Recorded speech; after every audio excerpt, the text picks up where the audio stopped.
record. And you're good to go. Hello and welcome to another episode of Tales from the Barside, my friends. I'm your host, Remy. This is my co-host, Lauren. Hi. And our special guest tonight is Jessica. Oh my God, I love you so much. Oh, I miss you. Thanks for coming in last second on us. We had a cancellation tonight, and Jessica picked up that fumble and ran it in for a touchdown for us. So for real. You know, I texted her like an hour ago and I was like, so podcast? And she's like, okay, let me slap on some makeup. I know. Yeah, me too. I was like ready for bed, literally. That's hilarious. Bed? So Jessica is joining us from, you're in New York, right? Yep, Buffalo. All right. I would like to know something about that. Where are you currently working at? I work at a bar, bowling alley, and restaurant. In the city of Buffalo. Nice. We just opened back up. We got shut down again for the second time back in November. Mm-hmm. But we're only allowed to be open until 10 o'clock right now. Oh, there's like a curfew? Yep. So we're only half capacity and nobody is allowed inside the buildings after 10 o'clock for right now. But you guys are allowed to have people inside though. Yeah, we just Friday was the first day we were able to have people back allowed inside to actually eat and drink. That's amazing. Yeah, we haven't made it there yet. No. No, we actually got shut back down also in November. And then we are still waiting on like the time that we can actually open back up again. Well, we just had, I'm trying to think, I think it was like 90 bars and restaurants throughout Buffalo went to court and sued the governor to be able to open back up. And originally we were told that only the people that were in the lawsuit were going to be able to open back up. And then not even 24 hours. Right? So you have to pay money to file a lawsuit in order to do it, which is stupid. But not even 12 hours later, all of a sudden, they're like, nope, you guys can do it too, but only till 10 o'clock. So, okay. That's kind of screwed up, but all right. It was a shit show. It was a big shit show. Well, that's good that you guys are back open enough that you can like actually, make a little bit of money. Yeah, for sure. And like, have you noticed a huge difference like pre-COVID to after COVID and like how much money you make, or was it? Oh, big time. It's almost like, you kind of understand both sides of it, being a regular person trying to live and pay your bills and be in the service industry. Right. So it's, we live off of tips, but people aren't tipping as much as they, I think, would have or used to, because they're holding on to every penny they got to survive however long this is going to take again. You know what I mean? So trying really hard to like find that balance of like helping out small businesses and also being able to like maintain your bills. Oh yeah, for sure. Because that's something that I definitely like would think that would be really difficult for people. Yeah. So you feel bad, you know what I mean? It's like you understand it, but at the same time, it's like, this is how I pay my bills. So I get it, but come on now. I'm honestly like this close to packing my bags and going somewhere to like a resort down in Florida where there's just like no rules and like fuck it, like I hate winter anyways. I can't stay in this cold. Like we just go be somewhere warm. And if I get COVID and die, so be it. But like I miss my mother-in-law's in Texas and she's like, everything's open. I'm like, oh, I'm coming. I hate the cold too. I'm on my way right now. Like literally, I'm like, this is ridiculous. It's insane. Like we got to be up here and starve and freeze and no, it's right. I feel like we're getting the shit end of the deal over here. Yeah, we kind of are. How about you tell us a little bit about like your history of working in the service industry so people have an idea of what you have done before? Oh gosh. Well, we've worked together for many years, me and you. At a couple different places. But I mean, I've been doing it for like 18 years now. And I've done, the bartending, I've done the waitressing, I've both at the same time. I've done like hostessing. So kind of like all different aspects of it. I've even cooked at a few different jobs. Yeah, Not we had to cook at one of them that you and I worked at together. Yep. The pizzeria that I'm at now, I just finished doing 2 weeks in the kitchen. I'm not that great, but I did it. But there's something to be said about anybody that is willing to be like, no job is below me. And so, you know, like when you work in the service industry, a lot of people have to do like one of two things. You work from the bottom up. You know, that's like really big, or you kind of just end up filling in wherever they need you. And it's like, shit, I'll take a paycheck. I don't care what it is I'm doing. Of course, I'm a bartender, so I want to bartend, but I'm not like opposed to being a bartender and cooking and serving and being a shot girl or whatever. I don't care. Money is money, right, and I'm gonna make it. Like if I work in a kitchen, I get more in my paycheck. Right. But if I bartend, I make more in tips. So yeah, it balances out, you know what I mean? But I prefer being out at the bar and around people, and I don't like being stuck, you know, back in the back with nobody but myself to talk to. So that's not fun. So you were like alone in the kitchen? Yeah. You're like a chef, girl. Yeah. I mean, it's like subs, pizzas, wings, and, you know, like things like that. But I worked at this place for 5 years, 4 years ago. I was working there up until I moved to Detroit.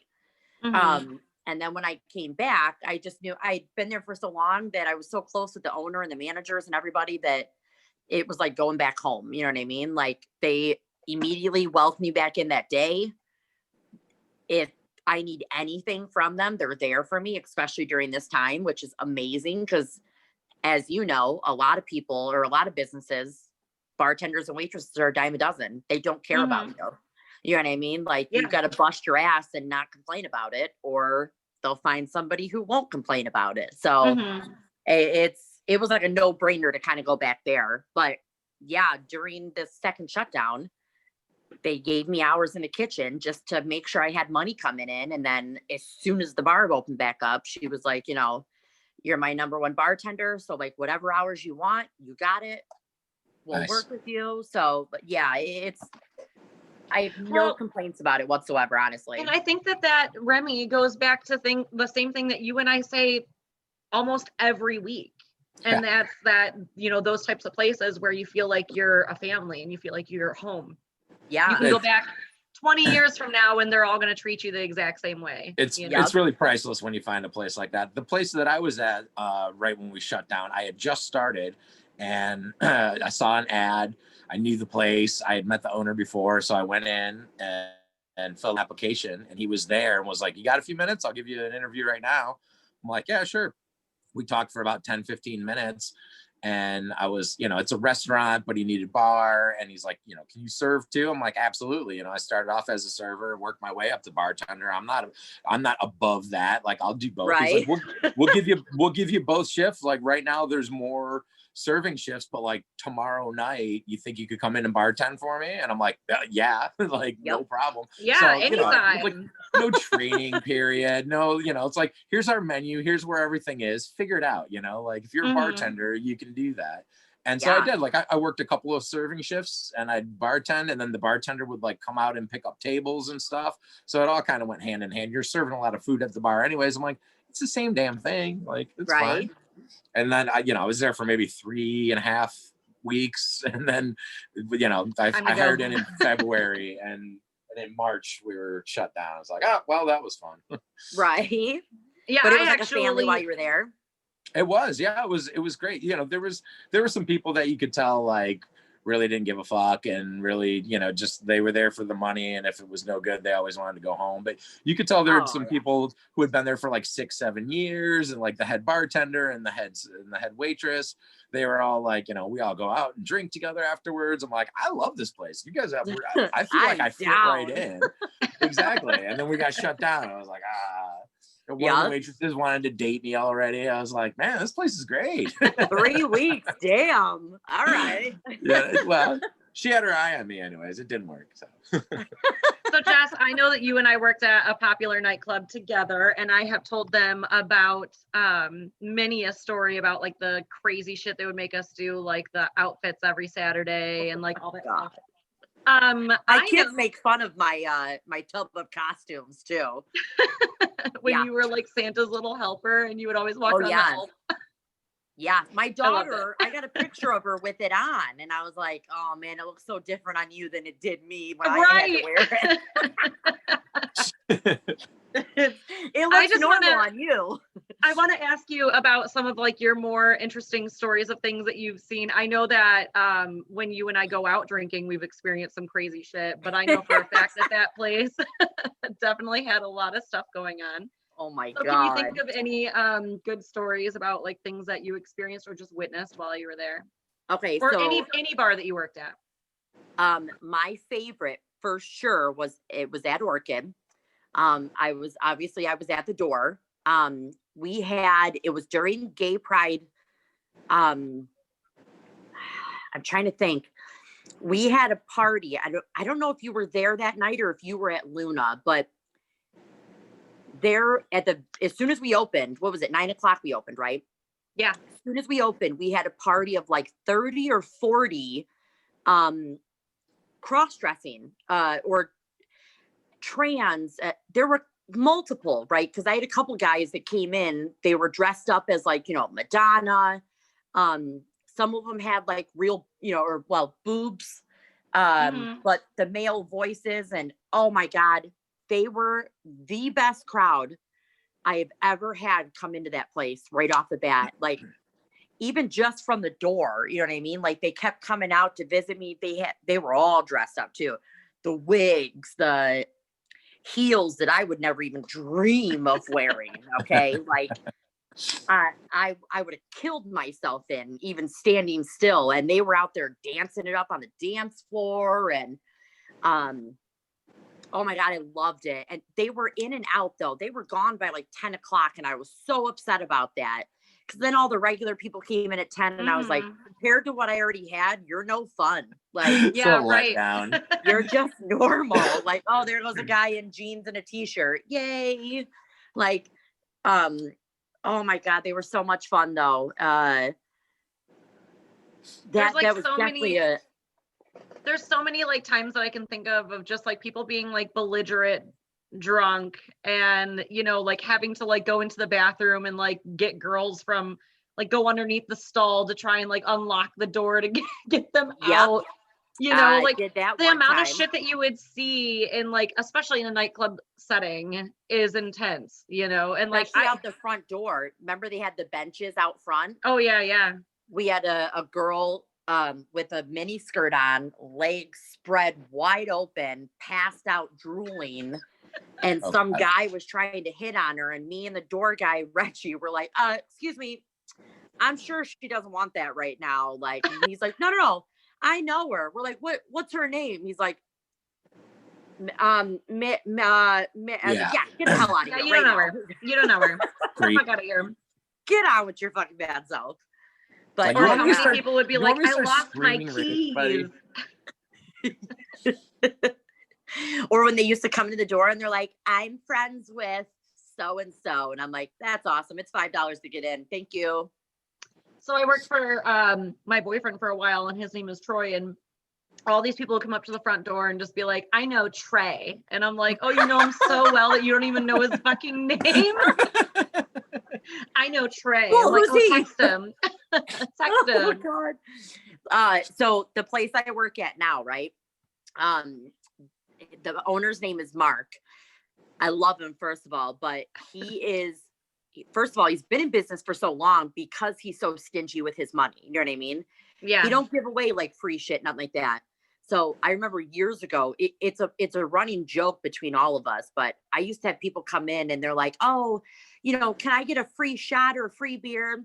I know Mark. And I'm like, if you knew Mark, you wouldn't be asking me for free shit. You would know that he doesn't want you to have anything for free. And believe me, if you knew him, he would come out and tell me that you get something for free. Yeah. Guarantee it. I've seen him charge his mother. His mother paid for drinks. Okay. I promise you, nobody's getting nothing free wrong with shit that. from him. Right? So yeah, It's okay. like You can be stingy. It's all right. Right, but listen, he's been in the bar business in Buffalo for that long. He knows a lot of people. You have to be stingy at that point. If you gave away free drinks to every single, long-term customer, you'd give away your bar. I worked for a place that had that problem, and it was like, all their friends would get free drinks. Oh, the cute girls would get free drinks. The owners would walk around buying people free drinks, and then at the end of the night, they're like, "Where's my money?" Well, no, but then like the bartenders don't know who to serve free drinks and who not to, and when to charge. Oh, this guy doesn't get charged, but this guy does, and stuff. It's like there's no hard and fast rules to it. It just becomes craziness. And so I think your owner's pretty smart to do it that way. Like, sorry, once in a great while, and it's again if he chooses.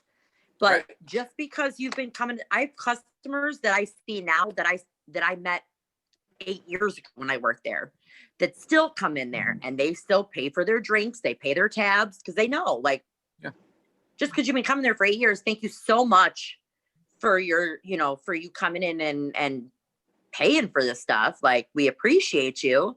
I'll talk to you and I love you and we're friends on Facebook, but you got to pay for that shit. Like, that shit don't come free to us. And that's the thing is, like, when I have people that come in and they're just like, oh, well, usually you buy me a shot. I'm like, I buy you a shot, but you bought $80 worth of shit. Yeah. Right. Don't like it's like a little kickback for you, like being so cool. Yeah. But when you come in and start like spouting off to your friends, like, oh, I know the bartender and she'll give me so much for free, or like, oh, we won't pay full price. It's like, it's an insult. Yeah, it is. It's an insult to me. It's an insult to the establishment. You know, like if I am buying you a shot, I'm paying for that out of my own pocket. I'm not just stealing from these people. We don't actually get it for free. Right. Well, I've worked at places where you get a bar tab. Well, I've gotten a bar tab. Yeah, I don't mean to say that that's never an option, but it's like, no. I've worked at a place where like they gave us like an unlimited bar tab, but they were like, if you abuse it, we'll take it away. But if you, are good and like, use it for like let's say that like a group of girls come in and it's like really, really dude heavy. And they're like, oh, there's like a lot of guys here. They're feeling uncomfortable. Buy them a round of shots. Like, get them having a good time, not worrying so much. Like, you guys can just hang out at my bar. It's cool. I'll hang out with you guys. I'll like take care of you. Like you spin it to like make people feel welcome. Yes. Yeah, for sure. When they start to like take advantage of that, you have to be able to know when it's appropriate to like pull the reins back and be like, you know what, even if it's your best friend, if it's your mom, I don't give a fuck who it is. When it comes to that type of stuff, you have to be able to go, you know what, I really appreciate you coming in and I really appreciate you being a regular or supporting me in the place that I work at. But expecting free stuff from me is not cool, I feel like that comes with experience too. Like, we all know, do you know what I mean? But I remember, which I'm sure you guys do too. Well, I don't know if obviously everybody has the same experience, but starting out, when I first started bartending, I almost felt like obligated to offer people who would come in all the time a free shot or a free beer, or I'm like, oh, you know what? It's on us. Or like, it's almost like I wasn't sure how to say no. Yeah. Well, and part of the problem too is like, once you give somebody something for free and then they start expecting it, and it's like, that's not okay. There's plenty of places downtown Detroit back in the day that I used to go to all the time. And, they knew me, they'd come to my bar, I'd go to theirs, that kind of stuff. And just about every time I came in, I got something free, but I never expected it. Yeah. You know what I mean? Right. It's like, if I get my tab at the end of the night and it's obviously not everything I ordered, I'm like, oh my God, thank you so much. And you're getting a big tip. And that's cool. But like, I didn't go out expecting it. Maybe the person I know isn't working that night or whatever. It's like, I'm not going out if I can't. Yeah, I'm not going out with the intent of getting stuff for free. We have a couple of comments. I'm going to read through them really quick. We have a couple people watching. Thank you guys all for watching. We've got a few people watching currently. We appreciate it. Our friend Michael, who is going to be on next week, Mike Fotis, he said, even when my client club owner would comp my tab, I always tip the staff well.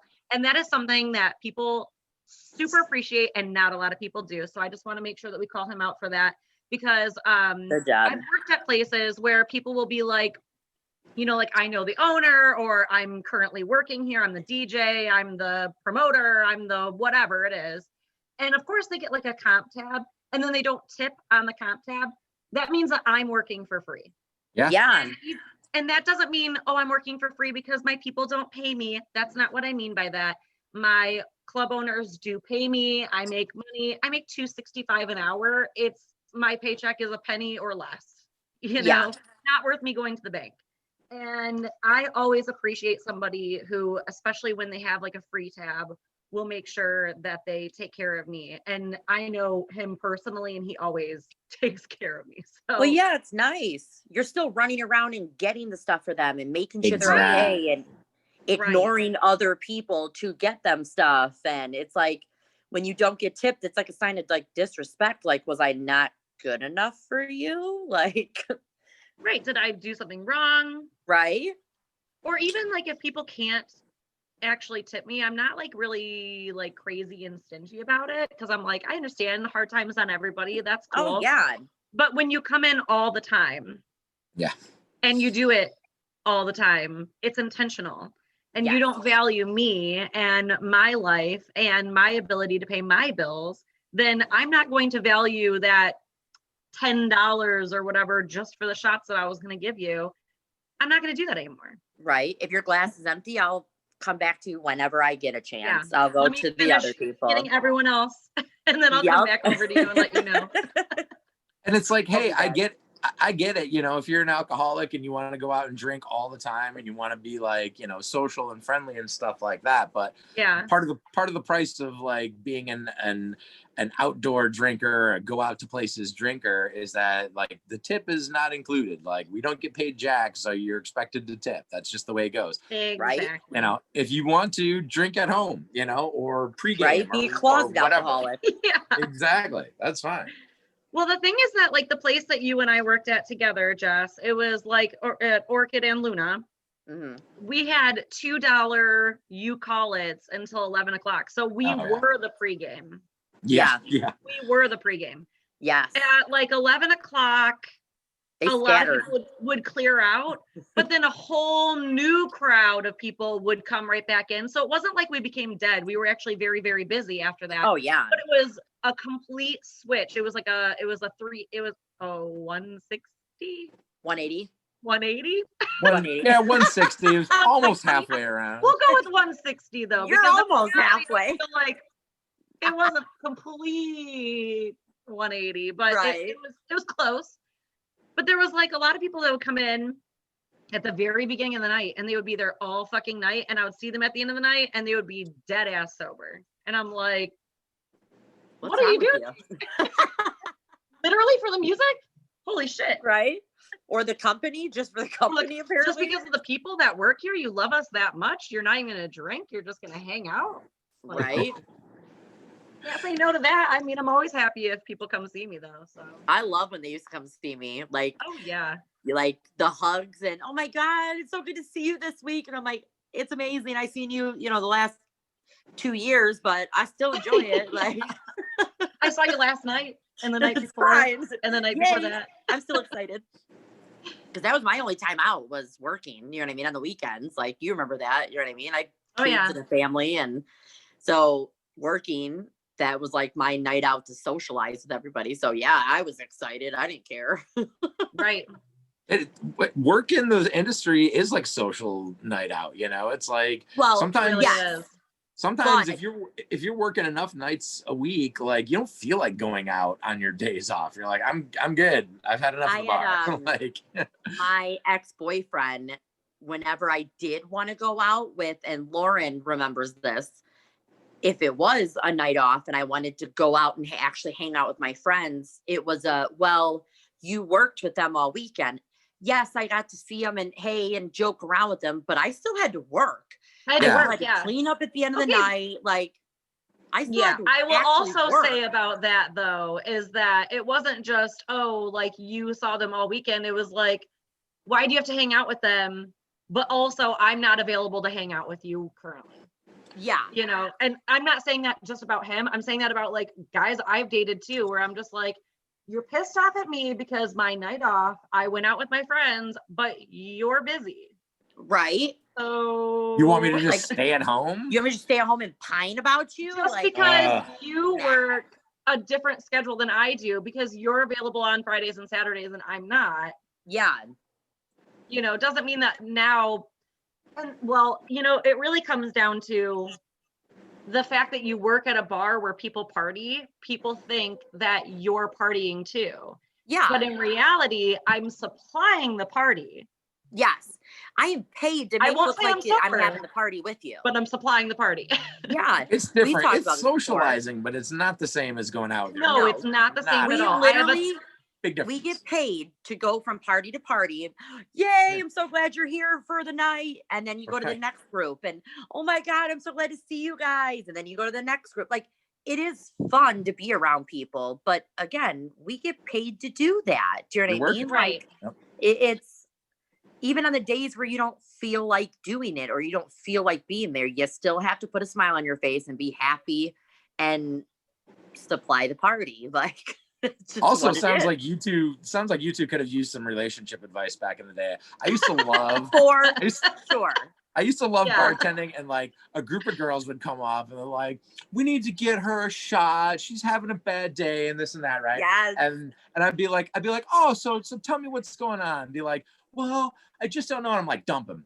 And they're like, what? Just do it. I'm like, instantly just dump him. Ain't worth it. Honestly, like if you're feeling shitty about him, there's a reason, and you're right. Dump him right now. Like no question about it. They're like, oh my God.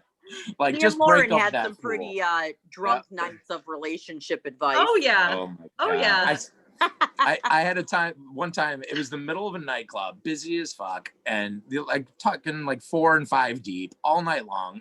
This guy's got a space that he's like blocked out at the bar, and he's crying, like tears just pouring down his face, and he won't stop for like 45 minutes. This guy was like in his early 40s, hanging out at like a meat market type place. I'm like, bro, I get it, man. She dumped you. It sucks. Like the nightclub is not the place to cry about it. No, this is the place to come 3 weeks from now when you're over it and you want to meet somebody new. But tonight, like, go home. Go home. Cry into your pillow. Oh, it was awful. His friends were like, he'll be fine. I'm like, he's bumming everybody out. Get him the fuck out of here. Well, those are the ones. Have you ever had a problem like walking away from them? Yeah. Like, so you're like, oh my God, bro, what's the matter? And then you're like, oh, so I still have to go and like serve drinks at the other end of the bar, but like, hope you feel better. I still have a job to perform. Yeah. Right? I'm like, oh, sorry, gotta go, bye. Yeah. You think I'm your girlfriend because I served you 2 drinks in a row, and like we're moving really fast. Can I get your phone number? No, sorry, I don't do that. Yeah, you can. Here's a bar napkin so you can wipe your tears and your snotty nose. You can come back next week and buy drinks from me. I'll do that. I used to just tell people like we're not allowed to give away our phone number, and then be like, I can take yours though, but you have to make it really stealthy, like put it on a napkin. And then I would just be like, I lost it. Oh my God, I put it in my tip jar, but we all count our tip jars together. Like. You're so nice. I'm like, can't do it. Sorry. Well, you know, like part of my job is to also be like available, but it's like, do you remember? We went to that one club that was down the street from Orchid. Boogie. No, not Bookies. No, Fever. Fever. Are you talking about what's that place called? You worked there for like a month, like Boogie Fever, Boogie Night. Boogie? I still work at Boogie. Oh, do you? I still work at. I mean, we're closed, but I still work at Boogie. Yeah, I thought you were talking about Bosco's. I was about to be like, no. We went to Bosco's one night. The one night I went there with you, and we met that guy. I feel like really bad saying it because I'm pretty sure I'm friends with him on Facebook, but super like dorky, glasses, kind of odd. He followed us around all night while we were there. I don't think that's his name. I gotta look again. I'm pretty sure he's on my Facebook, but he was such a nice guy. I think he was about our age. Alex? Short? He's listening right now, by the way. I know. He's gonna be like, what the fuck? Kind of dorky, but really sweet. But he was really continue. nice. You found him. You found him. It was literally at the end of the night, we were leaving to go to Troy's place. Grasshopper at the time, yeah. Yeah, and he was like, "Oh, well, can I get your phone number?" And I was like, "Oh, I'm so sorry. I don't do that." And he's like, "Oh my God, I remember that." He goes, "Can I look you up on Facebook?" And I was like, "Sure, why not?" Like, there you go. So we're friends on Facebook still. But oh my God. I can't remember what his name is off the top of my head, but he was so nice, but he was super awkward. I don't think that was a friend of mine. I think he was just like alone at the bar. No. We were like, "Hey, guy." Yeah, he literally he remembered you from working there the one night or something. Oh, really? Okay. So it was like somebody I just kind of like randomly met, and I was like, "Oh, hey, what's going on?" It was like a one-time thing. And he literally followed us around from front bar to back bar to dance floor the whole night. Even when we I do remember that though. And he didn't we were like, smoke. "Hey, we're gonna leave now." Yeah, and he was like, "Where are you going?" I was like, "We're going home." Super creeper. We just walked down. All right. So speaking of people asking for phone numbers, have you ever like met a cute guy in the bar who asked for your number and you're like, hell yeah. Yeah. And I regretted it 2 years later. So yeah, right. So I got a story about that. There was a place. Not all of them, but most. I lived in Ferndale, right off of 9 Mile, and there was this little hole in the wall bar that I used to go to all the time. It changed names a couple of times, but it was a great little place. It was like it had that 70s decor with like the old style bar with like the service station in the middle and the hanging glasses and stuff. Really cool place. And so I'd go in there all the time, and there was a new bartender one time, and she was really cute. And I was like, wow. Hey. And we had a conversation, and it was like we were hitting it off. We were feeling pretty good. But I'm always weird about that because I know she's working, and I can't, it's like it's hard to tell if somebody's being nice to you or if they're flirting to, if they're just doing their job. Right. But she seemed to be like really flirting with me. So I wrote down my number on a napkin. And she walked away and she came back and I was like, "Oh, hey, this fell out of your pocket when you were walking by." And she's like, "What?" And I'm like, "Yeah, it fell out of your pocket here." And she opened it up and laughed and called me and we had a date. And then after I think 1 or 2 dates, the next thing I know, we were friends on Facebook. And then the next thing I saw, she, we didn't go out again and she got engaged. And I was like, whoa, like, wow. Okay, come on now. Intense. I guess you found your soulmate, so good luck to you. It's like, okay. Guess it wasn't me. Sorry. It was not meant to be, and that's fine. That's hilarious. I like to think that I dodged a bullet. I like to also hope that they have a very happy life together. Do you know what I mean? Right. Like, maybe they found I dodged a bullet too. I was asked out. Ooh. I just got a new beer. Out of the sky. Manna from heaven. Wait a minute. Let me try that. The perks of having a roommate. Right? A beer just appeared wine out of nowhere. First of all, I just really want to say, Jessica, I love that you're keeping the dream alive by drinking the people's wine. Cheers. Oh, yes. The people's wine will always be a thing. Real quick before you tell your story? Yeah. Nice. Bitch, don't fuck around no more, okay? Big jug of Rossi. Per day. Gotta have that Carla Rossi. Okay, all during quarantine, Jessica stayed at my house for like a month straight. And like longer. She didn't actually live at my house, but she basically lived at my house because I was like, "Girl, you're not going home. Like, just come back." I went home to let the dogs out. Yeah, we would let the dogs out and then come back. And then, so we were just drinking the people's wine, and that's what we call anything that's in a jug. But Carla Rossi is like the one that normally people buy, but anything in a jug like that is people's wine. So, it's for everybody. It's shareable. And it's good stuff. I've had it. It tastes good, and you get more first of all, sangria. I really thought that was the name of it is the people's wine. So the first time I had to buy it by myself without Lauren, I was like, "Do you have sangria by the people's wine?" And they were like, "Oh my God, what?" No. And I was like, I might be wrong on this, but I'm pretty sure it's called the people's wine. And they were like, "There's no such thing." And I was like, I beg to differ. I drink it a lot. So I have that actually. It's good. It just got a picture of the wrestler The Rock on it, the people's wine Right. with his eyebrow raised. His eyebrow, yeah. Hilarious. The people's wine. That would be great. Yeah, that was great. It is so fucking funny. I don't even know what my story was gonna be, but that I had to tell that because the People's Wine story was pretty good. She literally called me and was like, what's the name of the wine? Because I just told somebody I wanted the People's Wine, like in real life. And I'm like, okay, it's actually Color Rossi. I literally tell everybody the story about that too now. And I was like, oh, my best friend Lauren back in Michigan, she used to call it the People's Wine. So I thought that was the name of it. Now it's the People's Wine.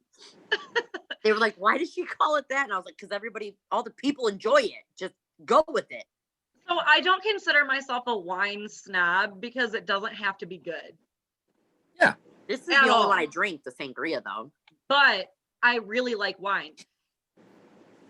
Tonight I have Miller High Life because I was really missing my dad, and that's what he drinks is Miller High Life and then Captain and Coke. And I was like, I'm not drinking Captain and Coke. So I got nothing wrong with a little champagne and beers, doll. I got the champagne and beers, not the king of beers, but it's the champagne. Nope, it's the champagne. I do love me some bubbly. Lauren, what were you gonna say before? Did you have a story about somebody with you giving a phone number to, or what was it? Yeah, I was gonna say that I had like one of those I dodged a bullet moments where this guy gave me his phone number and would like come to see me at Necto all the time. Like when I first started working there, I was like a coat check girl or like a shot girl at the time. And he would always come up there, gave me his phone number multiple times, like asked me out, was like very persistent. He was just like continuously be like, I'm not going to stop until you go out with me. And I was just like, no, dude, it's not. And finally, I was like, it's just not going to happen. Like, I'm just not interested. I think you're great. I think you're funny. Like, let's be cool with each other, but I'm not gonna. And turns out he ended up murdering somebody. So I was like, no, his girlfriend at the time. Yeah. So I was like, I think I dodged a bullet on that one. Bro, that went a whole different way than I was thinking. Whole different way. I know. And it's like so weird because he ended up like murdering his girlfriend at the time. And I was just like, yeah, I'm all right with like not giving my number out to people. Thank you, Jesus. Because of that though, I'm very, very cautious about like people that I hang out with, like that I meet at bars. Yep. Now, at the same time, though, I'm also pretty lax about it, too, because I'm like, if I see you all the time, then, like, I'll kind of, like, do, like, a little test and be like, oh, like, you're going to this bar? I'll go to this bar, too. Even with girls, I'll go to this bar, too, at the same time, but I can only stay for, like, an hour. Yeah. Yeah. So I'll stay. I bring someone with me. I never go anywhere alone because I don't put myself in situations to have myself, because I have a boyfriend and all that shit. I don't put myself in situations that I can't get myself out of. Yep. I'll be like, hey girl, let's go over and like meet up with this girl I met. She seems really cool. Also could be psycho.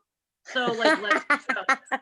And we'll go out, we'll have a good time. Either we vibe or we don't, you know? And then, but I have like had some, actually Remy, you know them, and Jess, you know them, but Jordan and Andy. Oh yeah.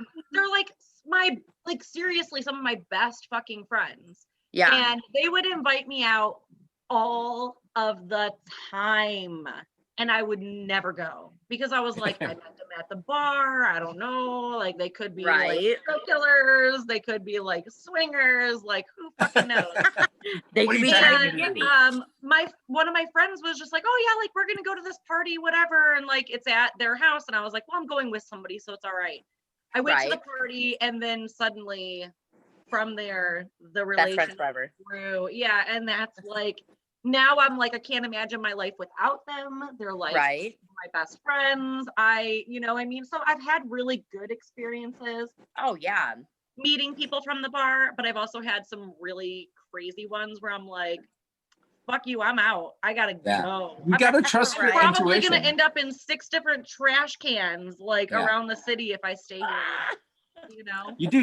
You have to trust your intuition. If it's telling you that somebody is not, like, just don't do it. But I remember the first time I met you, we didn't know each other, and Dave set us up to do this podcast together. But the first time you met me, you brought your roommates, and I was like, oh, totally cool. Like, that's smart. I was like, hey, and I was straight up about it though. I was like, I'm not trying to be an asshole. I'm gonna bring people with me because if you're fucking weird, I'm gonna leave. Right. And we all became friends, and it was great. great. And now here we are. And awesome. But no, it's a smart thing to do. It's like, you're not going to just put yourself out there like meeting somebody for the first time. Yeah, somebody vouched for me, but you didn't know. It's like you can't nowadays too. To be completely honest, it's not like I was super close with Dave. Dave, I love you. I know that you're listening. It had nothing to do with, it's like, but I trusted him because I knew somebody that I knew personally that trusted him. And then, you know what I mean? And then when I finally met him, I was like, oh, this dude's fucking sweet. I know that he's like totally cool. And then when he told me to like meet up with you, I was like, if Dave knows him and thinks that he is cool, then I think he's cool too. Yeah, and exactly. It worked out. Here we are, a year and not a year and a half, but a year and some change later. Year and some change. Yeah. We're still doing the thing. It's like, and when we started, it felt like we knew each other forever. Yeah. That first night when we just like talked about the podcast, it was great. But it was like, I remember that meeting and being like, oh, that's cool. Like, that's very smart of you to like bring your roommates with you. Like in case if the meeting doesn't go the way you planned it or somebody, I have like an out. Gotta go. You got an out. Like, gotta go. My roommate's gotta go. I'm like, that's smart thinking. More of you ladies who take tips from that. That's smart. We did close Lauren the place was my going out buddy for years. Mm-hmm. And I'm like probably not a great going out buddy. Actually, no, you know what? I lied. I'm a great going out buddy. Yeah. Jesse, you're the worst. Oh my God. She is a disappearer. I'm like, buddy code where I'm just like, go to the bathroom together, walk in together. Here's the thing is that we do not have to stay together the entire time, but you have to stay within I have to be able to see you. I did disappear a couple times, but I'll scope out. Girl, this bitch. She said I disappeared a couple of times. There was one time, let me tell you a story about Jessica. Okay. So there was this one time that we went to a party that it was at a nightclub, but it was for a friend of ours who had passed on. And it was kind of like a little thing that they do every year to like, help raise money towards like suicide awareness and blah, blah, blah. It was this entire thing.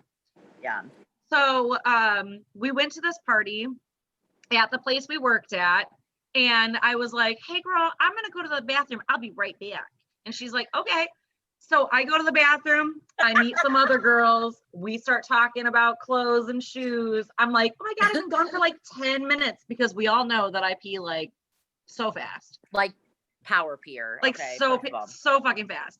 So I was like, oh my God, like I love your shoes, whatever. 10 minutes later, I'm like, oh, I got to get back out to my friend Jessica. So I go out there. I'm expecting her to be smoking a cigarette or whatever. Can't find her. So I text her and I'm like, hey girl, like I'm going to go to the bar literally next door to get one of those pineapples. And I really want one. You should meet me over there. Crickets. So then I was like, oh, I'll let her like finish whatever she's doing. I come back over to the bar that we were at and I'm like, hey girl, I'm here. Where the fuck are you? Crickets. All of a sudden I see her ex's car drive by and she's like sitting in the passenger seat. And I'm like, fucking Brittany stopped me in the middle of the road. Yeah. Jessica. Yeah. She did one of these, right? Jessica. Oh my God, that's funny. And I was like, watching you. It's okay, fine. but it worked out because bitch left her fucking purse in my car. So, I left everything in your car. You got to come back to me so I know that you're alive tomorrow. So that's fine. At least I knew where she went. She was literally ghosting me. And I was like, nope, not today. Oh, I'm good for that. Hammered, in all fairness. Yeah. You were hammered. I am so good at getting wasted. If I was sober, that would have been the worst experience ever. I would have been like, not today, Satan. But yeah. You're so good at drunkie was like, well, maybe just a little bit. Yeah. Satan was such an asshole that I was like, okay. Yeah. But then the next day when I was sober, Lauren would be like, Jessica, why would you do that? And I'm like, yeah, why would I do that? Fuck that motherfucker. Like, yeah. Lauren was always my voice of reason. She's your wingman. She's a good wingman. Sure.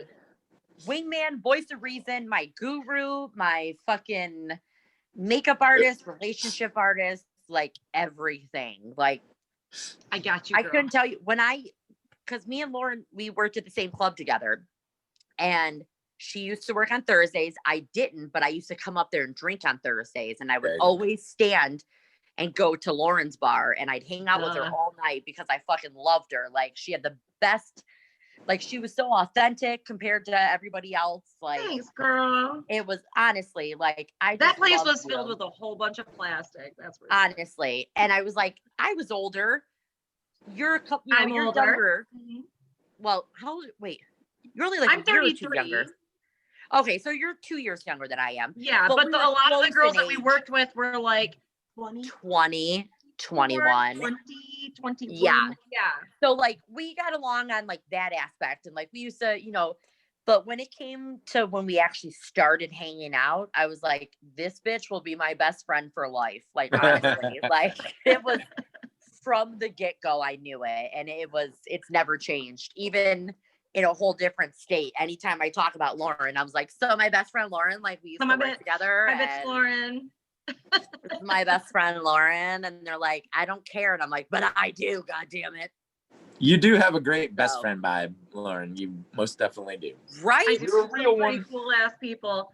I tell people all the time, I'm like, my friends are like really like eclectic and like interesting and sometimes weird, but they are the party everywhere we like, you know what I mean? It's not even like about drinking or like anything like that. It's like you're just like full of energy and fun and wanting to like hang out and do something different. It's like I love that. I love being surrounded by people that I can like go and do something and be like, they're not all the same. Right. Yeah, nobody's the same. And the other thing too, like Jessica, why I love you so much is like I would call her and be like, I have tickets to a concert, and before I could even say what the concert was, she was like, come get me. It's like, okay, yeah, like she'll come out, she'll do whatever. Like, it's not about who am I seeing, it's about, oh, I'm gonna be hanging out with you. We just know we'll have a good time, like honestly. And we just get in trouble a lot. So and then you know how many people we met? So wait, I'm sorry, I have to pause for 1 second. Nope. Ming Chen said, Jessica English, I freaking love you. I love Ming. By the way, also Ming, Remy and I are super upset that you didn't say you love us too, because we know that that's really what you meant to say. Okay. We do. We know that you love all of us, Ming, and we love you too. And we're gonna have you on the podcast soon. So you got to come back. You got to come back. You got to come back and chat. I love you, Ming.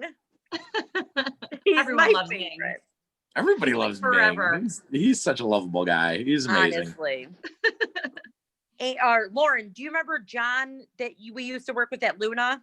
The security guard, the barber. Yeah. Oh yeah. So I posted a picture of the last time that I had seen Ming when he came in town, and I was working at Mr. B's, and he stopped up there, and I took a picture with him and put it on Snapchat or whatever. I remember. John geeked out.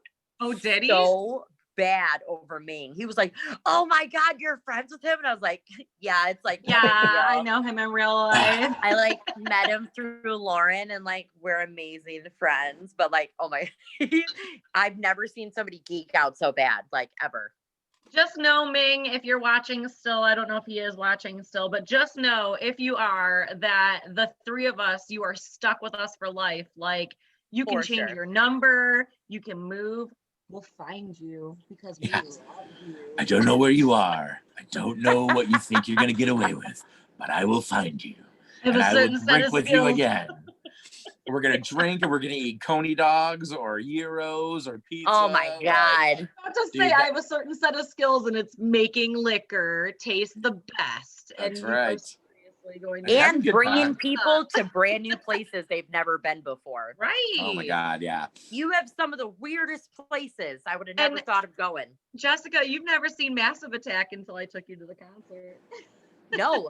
Listen, never even first of all, heard of Massive Attack. I never heard of them. I didn't know not one song, and I shit you not, all night, me and Lauren were next to each other like, this is amazing. Yeah. Oh my God. Like, and I couldn't even tell you what we listened to all night, but it was so much fun. That is the best when you're just with great people that introduce you to new things like that. Exactly. So cool. Yes. It has nothing to do with what you're doing. It's who you're doing it with. Yes, You know? 100%. New experiences. People, a good place. Yeah, exactly. And like that is, let's bring it full circle really quick. Cheers to that. That's yeah, cheers to that for sure. That's exactly what it's about when working in the service industry is like you find this like place that you click, you get in there and you feel again like you're at home, like you're a part of a family, and everyone just like loves you and is great. And sure, you might have people that don't fucking love you, but you feel that sense of like, this is perfect, you know? You're comfortable. Yeah, exactly. You're comfortable. And that's like the same feeling that you have with friends. You know, like sometimes you have friends that you're like, oh yeah, like we're okay, or I see them every once in a while, but you're then it's acquaintance to them. Exactly. But it's like, just like as long as I've known you, we've gone months before without speaking, but we're fucking great friends. And Remy, as long as I've known you, which is a short time, I couldn't imagine not speaking to you at least once. Right. You know what I mean? Even if Tales from the Barside wasn't a thing, I'd still maintain my friendship. Oh, absolutely. Cheers to that. No, cheers to that. There's nothing like friends and family, and when you find somebody that belongs in your tribe, that's what it's really about. Like, you're one of us. You're one of the tribe. Like, you're authentic. You're real. Right. You're willing to go on an adventure. I hate fake people. I can't take it. Well, it's almost that time. So I'm going to say that just in general, I love both of you guys so much. And I'm so happy that Jess, you were able to come on. Yes, I made it. Girl, you made it. I know, only a year later, but you made it. You did. Well, of course she did. She's one of the tribe. It just makes sense. Exactly. And everyone that you've ever met through with me or I've met through you, like we all love each other so much. And that's amazing. Yes, for sure. I'm also going to go ahead and take this time to let our listeners know that we have an email. We do have an email address that if you want to tell us about your we're professional. If you want to tell us about your time working in, hanging out at, what you've seen, what you've heard, we don't give a fuck what it is about the service industry. And I have to reiterate this because I've had a lot of people asking. It's not just bartenders and servers. We want to know all aspects of the service industry, including like valet and go-go dancers and shot girls and door girls and security and owners. And we just want to hear everything. If you're even just a liquor rep, we would love to hear from you. Send us an email. We'll read it on the air. Our email address is barsidetales, TALES, @gmail.com. And Remy, you can take us out, and then Jess, we will talk after for sure. Yeah, that sounds good. I love all of you. I'm so glad that we all met. I'm so glad that we're friends. I'm so glad that I found my tribe. Everybody, have a nice night, and we'll see you next week. Thanks for listening. Bye. Bye.